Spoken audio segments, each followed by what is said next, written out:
12, 15 और 21।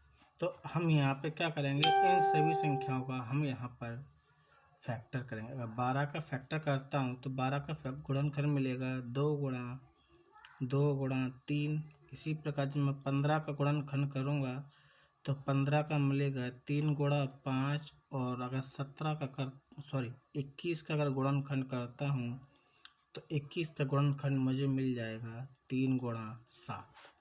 अब वो बोल रहा है एलसीएम और एचसीएफ ज्ञात करना, तो सबसे पहले मैं यहाँ पे एलसीएम ज्ञात करूँगा। तो एलसीएम ज्ञात करने के लिए हम क्या करेंगे कि हमारे इसमें जो भी संख्या होंगी हम सभी संख्याओं को इकट्ठा रखेंगे। जैसे कि 2 गुणा 3 यहाँ पे हमारे पास है, 3 ले लिया और 5 ले लिया और 7 ले लिया। जब हम इन सभी का अगर गुणा करते हैं तो इसका हमारा गुणा कितना होगा, 7 पंजे 35, 35 तिये 105, 105 दूनी 210, 210 दूनी 420।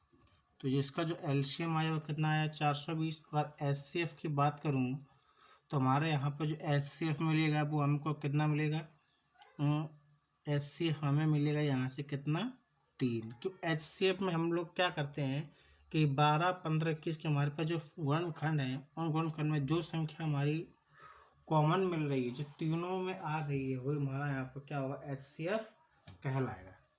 सवाल पहला कंप्लीट हो गया। इसी प्रकार सवाल हम दूसरा करेंगे जहाँ पर 17, 23 और 29 की बात करें। तो अगर 17 का हम गुणनखंड करते हैं तो 17 का होगा 17 गुणा 1। अगर इसी प्रकार 23 का करें तो 23 गुणा 1 और 29 का करें तो 29 गुणा 1। तो इनका जो एलसीएम आएगा 17 गुणा 23 गुणा 29 गुणा 1 और एचसीएफ हम जो निकालेंगे वो हम आप सब देख रहे हो एक ही रहेगा जो हमारा। तो इसका हमारा जो एलसीएम आएगा तो एलसीएम हमारा कितना आएगा, 11,339। इसका हम जो गुणा करेंगे 17 गुणा 23 गुणा 29 करेंगे तो इसको हमारा जो एलसीएम आएगा वो कितना आएगा, 11,339। इसी प्रकार अब हम तीसरा सवाल करें 8, 9 और 25 का। तो 8, 9 और 25, 8, 9 और 25। तो 8 का जो फैक्टर होगा वो क्या होगा, 2 गुणा 2 गुणा 2। 9 का जो गुणनखंड होगा वो होगा 3 गुणा 3 और 5 का जो गुणनखंड होगा 5 गुणा 5। इन सब में हम अपनी तरफ से 1 का मल्टीप्लाई अपने इसमें कर सकते हैं। तो देखिए दोस्तों, अगर यहाँ पर मैं अगर इसका अगर एलसीएम लेता हूँ तो एलसीएम में मुझे मिलेगा 2 गुणा 2 गुणा 2 गुणा 3 गुणा 3 गुणा 5 गुणा 5। ये हमारा एलसीएम में आएगा 2 गुणा 2 गुणा 2, 3 गुणा 3 गुणा 5 गुणा 5। तो करेंगे 5 25, 25 × 75, 75 तिये 5 25, 25 × 75 और 75 गुणा 3 करते हैं तो 225, 225, 225 दूनी 450, 450 दूनी 900, 900 दूनी 1800। इसका जो एलसीएम आ जाएगा 1800 आएगा। और इसका जो एचसीएफ आएगा, एचसीएफ हमारा कितना आएगा यहाँ पर 1। तो देखिए दोस्तों, अगर आपको इस सवाल में अगर आपको कोई परेशानी भी आती है तो आप इसको इस वीडियो को रिवाइंड करके देख सकते हैं। अब इसके बाद हम लोग प्रश्न क्रमांक 4 पे आते हैं। तो प्रश्न क्रमांक 4 हमारा क्या दिया है कि एचसीएफ 306, 657 बराबर 9 दिया है। तो एलसीएम 306 और 657 ज्ञात कीजिए। हमें इसका ये भी ज्ञात करना होगा।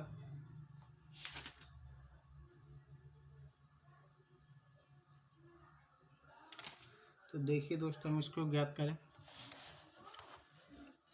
हल दिया है एचसीएफ 306 657 बराबर 9 और LCM हमें 306 और 657 का फाइंड आउट करना है। तो हम यहाँ पर ये जो सूत्र होता है वो हम लिखेंगे दो संख्याओं का गुणनफल बराबर LCM गुणा HCF। तो देखो दोस्तों, दो संख्याओं का हमारे पास दो संख्या कौन कौन सी दी गई है? 306, 657, जहाँ पर हमें LCM निकालना है और HCF हमारा 9 दिया है।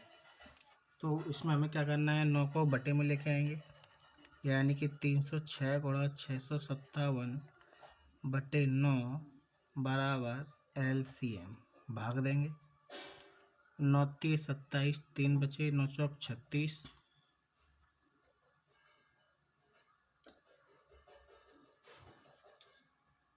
और इन दोनों का हम अगर मल्टीप्लाई करते हैं तो मल्टीप्लाई करने पर हमें मिलेगा 22,338। इसके बाद आगे के बचे हुए सवाल करते हैं। प्रश्न क्रमांक 5 बोल रहा है कि जांच कीजिए कि क्या किसी प्राकृत संख्या n के लिए संख्या 6 की पावर n अंक 0 पर समाप्त हो सकती है। तो लिखेंगे यहाँ पर कुछ नहीं करना है दोस्तों, बस आपको ये जो मैं लिखा रहा हूँ वही आपको याद करके रखना है और इसमें आपका ऐसा कुछ भी नहीं है। तो ये है, यहाँ पर n एक प्राकृत संख्या है। यहाँ पर n एक प्राकृत संख्या है और माना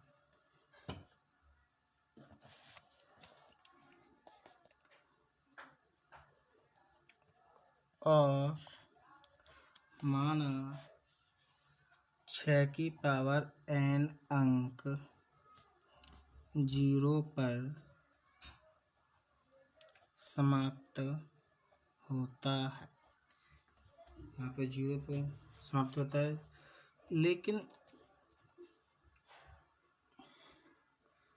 6 की पावर n संख्या 5 से विभाज्य है। तो यहाँ पर 6 की संख्या n संख्या 5 से विभाज्य है, और परंतु 6 के विभाज्य गुणनखंड 6 के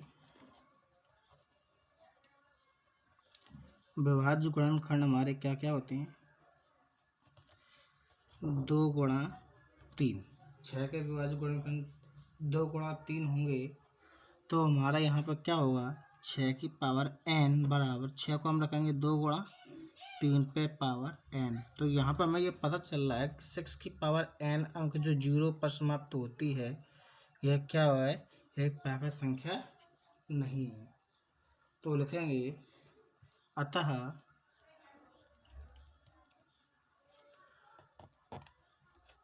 प्राकृत संख्या